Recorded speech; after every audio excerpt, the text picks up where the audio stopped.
I'm back on the ferry after working for the weekend on Kea. Looking forward to seeing my house and what kind of progress has been made. But first I have a bike ride of about 6K. It's mid-June now and most of the wildflowers have died, but there's still fields of sea lavender. The Greeks call this amaranto, which means that which never wilts. I'm riding up to my village to see what kind of progress they've made on breaking those walls. This should be hopefully the second to last day. Oops, get a bump in the road. And I can already hear the jackhammers from pretty far off. Let's see what we've got. It's one of those gorgeous clear days where the port looks a lot less than 6 kilometers away.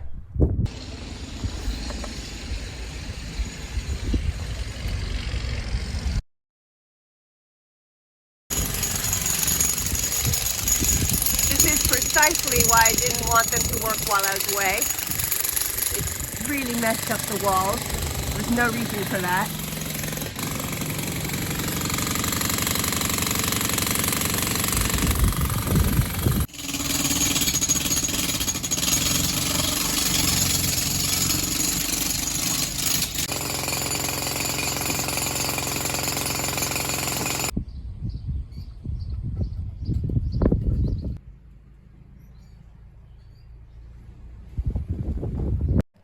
So the damage was caused by a large machine that was brought in to speed up the process of taking down the walls. This happened while I wasn't there. And I was told it was because I wanted it done quickly, but that's not actually the case. I mean, if I had to choose between what has happened to the walls and waiting a few extra days, I obviously would have chosen the few extra days. Anyway, I've asked my engineer to stop by and guide us in the next steps forward so that we make sure that these walls are as strong as they possibly can be. In the meantime, I'm going to clean up the mess from the planter that was destroyed by this big machine. I'm actually not upset about losing this planter because I was going to remove it in any case. This will eventually be a ramp that will lead to my bicycle garage.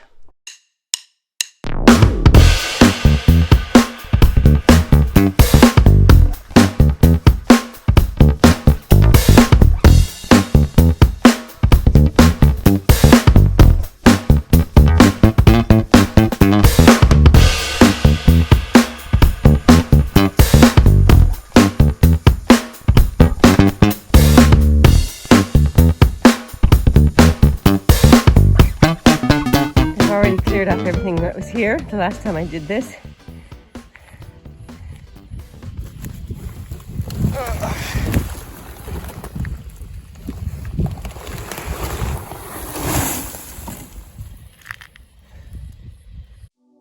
I'm hauling the dirt down the street and just dumping it. There's no place for me to save it at this point, and I just don't want to hassle with it. The plants as well, the roads were exposed for some days and these plants grow like weeds around here, so I'm just sacrificing them.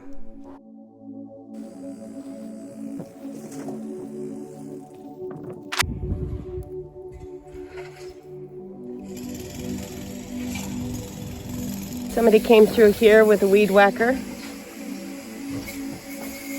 and killed my tree.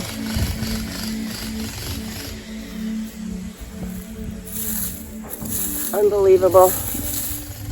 A 3-year-old oak of this size will have established a taproot of at least 5 or 6 meters long to support a tree for hundreds of years. This is all that's left of my tree.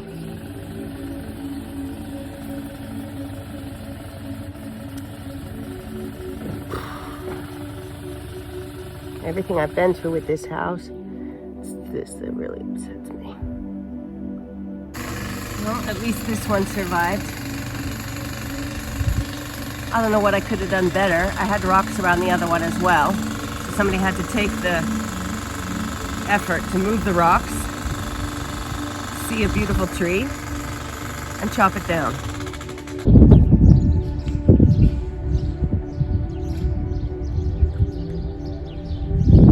I don't know, I'm having a moment. pretty pissed right now.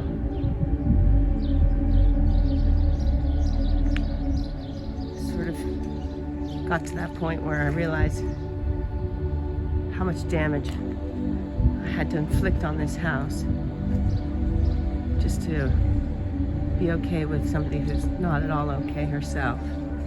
It's a real shame. I know it's going to be better in the next couple days when we get the Sanazi on, but my God, it's just absurd. All of this for 60 centimeters. Unbelievable.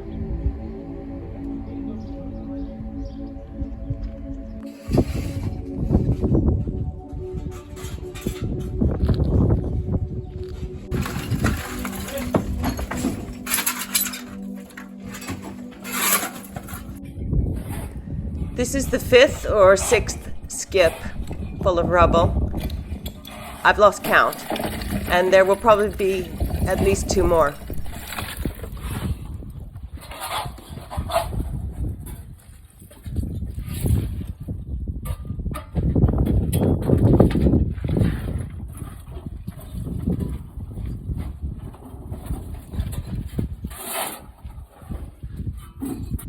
The jackhammering at the top of the house is finished, but there are a couple more days down here to break up these enormous pieces into manageable chunks that can be thrown into the skip.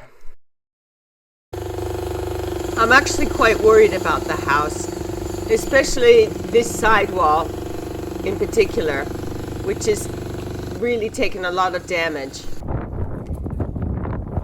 This back part, I'm pretty sure can be fixed, and I'm not too worried about that. But here, this wall all just seems to be shaken to its very foundation. The next morning, I have a really good meeting with the engineer, and we come up with a plan in order to absolutely secure future stability and safety. There are parts of the old original walls that fell down completely, and they are causing me to change plans entirely for this house. The workers have gone away for a lunch break, so it gives me a chance to show you what's going on. Major pivot. So the stairway was going to be this way, along this wall, up there. But for structural reasons, it can't go there. So what I'm going to do is make a hallway, an actual closed passageway here with the bathtub underneath, this blocked off for the bathroom. It's hard to visualize, I understand, but the main point is huge pivot, stairway goes on this side of the house. So the bathtub and none of the plumbing will have to change, thank goodness. There will be a landing up there, a step, another step, and access to the veranda. The idea is that this will be closed with drywall, and there will be a narrow, steep stairway up to that level. So all of this area above the stairway will be drywall. Underneath will be a large alcove where the slipper bathtub will be. Does that make any sense? So this first step will be extended out to this level, just so we have sort of a landing, and then a step, and then you continue up. Considering everything, it almost looks like I planned it like this. If you think about where the shelves fall, where this hole falls, which was part of the wall already. The only thing I'm not sure is structurally how this is all going to work, but we'll figure that out.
don't know, I'm some kind of weirdo. I really like going around to the hardware stores and searching for stuff.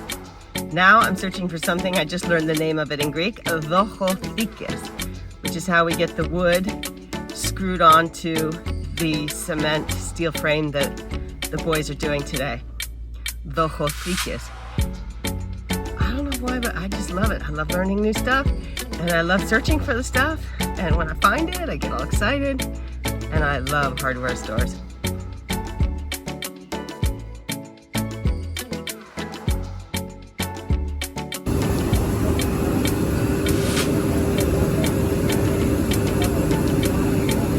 So I found them, and the best part is they're made in Greece. The reason I say that is because not many things are made in Greece. But they only had 18 of them, and I've ordered the additional 14. They're bringing in the materials now up onto the veranda directly, and then mixing the cement by hand and pouring it by hand.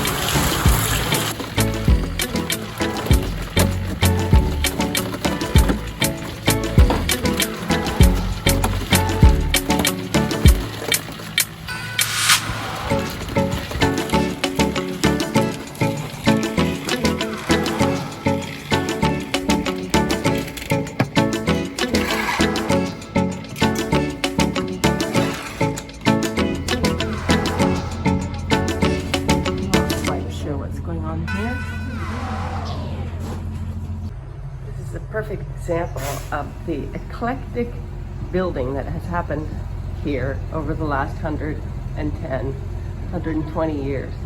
This one's stone and cement. This one is brick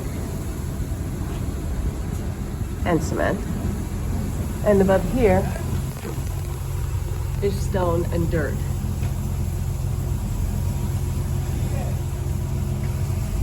Another job that needs to be tackled pretty quickly is to correct this situation. I brought these new pieces of wood in order to stabilize this roof, but the people that put them in place did it when I wasn't here, and I guess they didn't quite understand the concept that this wood needs to be into the wall if it's going to be doing anything. All they've done is increase the weight of the roof without actually fixing anything. There are a couple of them that are a little bit inside.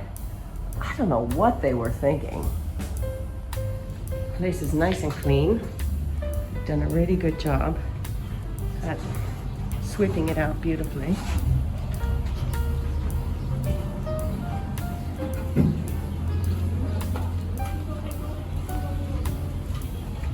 Even this part that I haven't seen cleaned for a long time has been all cleaned out. There's one error. That was supposed to be a door, and apparently it's now a window, but it's not the end of the world. That's fine. For the course of the last months, so many tiles have been broken on this little roof. Whoops. Let's break another one. And on this roof here. So one of the first things we need to do is repair all of this. Thank goodness we don't have any rain for many, many months to come, so there's plenty of time to fix that. I asked the electric board to take this clock away in January 2020, and that still has not been done. And until that is done, we cannot really do anything on this wall. The meter has been disconnected, hasn't worked since January 20, but we don't have the authority to take it off.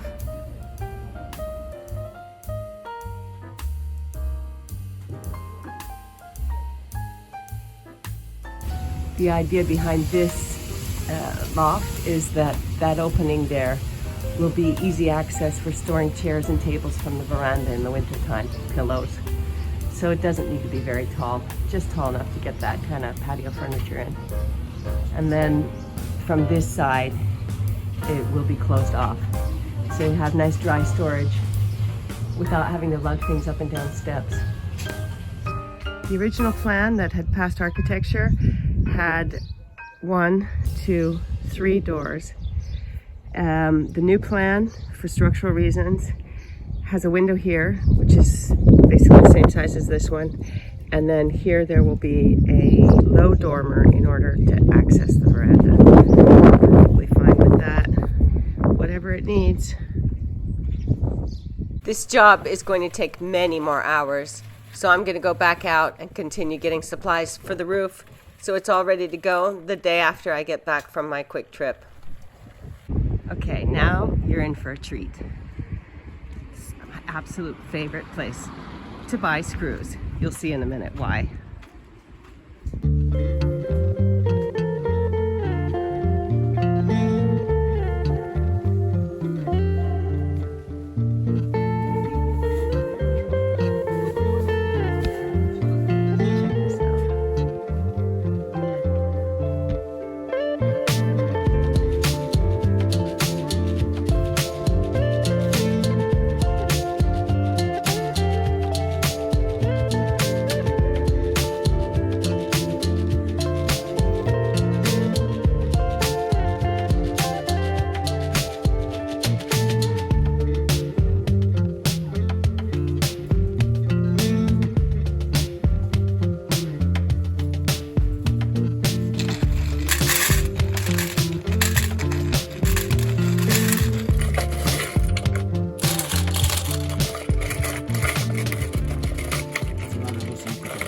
I can hardly lift it.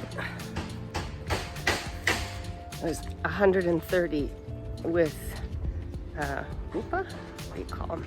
Anyway, cement screws, huge. And 200 for wood, big.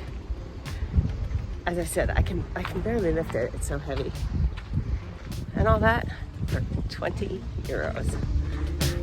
I love this place.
Still a couple of huge chunks in the backyard, which means more jackhammering. But all in all, everything looks so much better than it did last week. These guys have been working for 11 hours. Epic.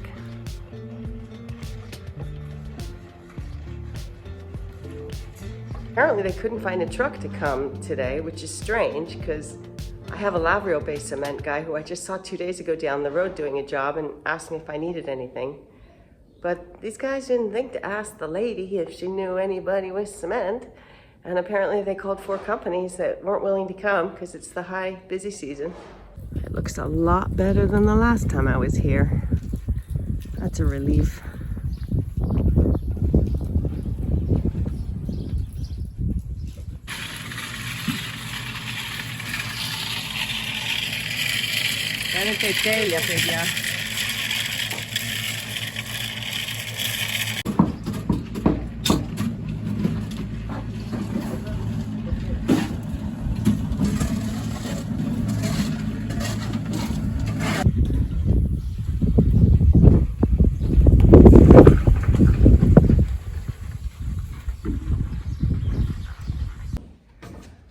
glad I started collecting everything I need for the roof before my quick trip to America, because they didn't have everything, even though I went to 3 different hardware stores. So at least I've ordered them, and the day after I return, we're starting the roof, so I'll be able to run and get the rest of what we need without any delay.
That wall is pretty insecure, and we are in earthquake territory, so in this way we tie it all in, and this will completely secure that part of the building.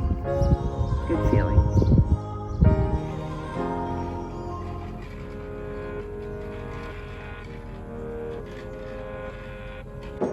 I think I need to get the drone up to see exactly what's going on.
I can unequivocally say that last week was definitely the lowest point in this entire project, which means there's only up to go from here, right?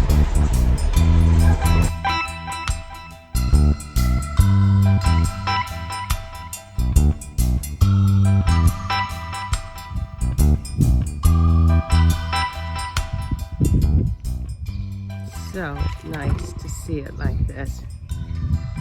All repaired, cleaned up, and ready for the actual roof. It's been a long time coming.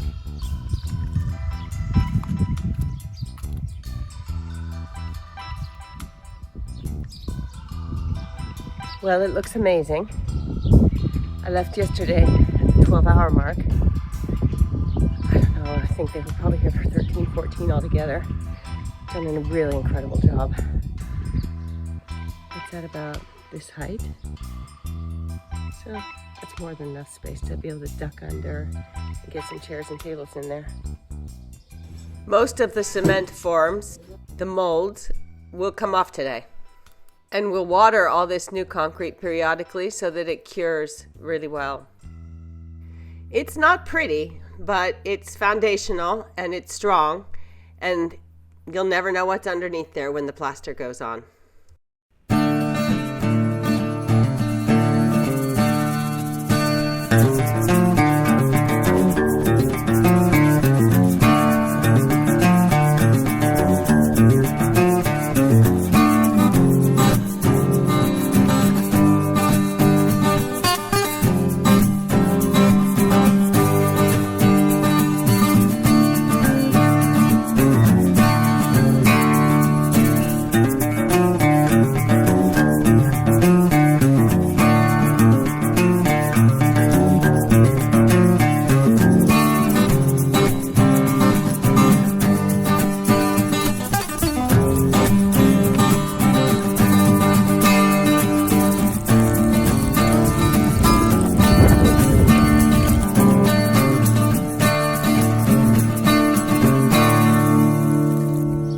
Definitely look like leaves. Wow, it'd be a miracle.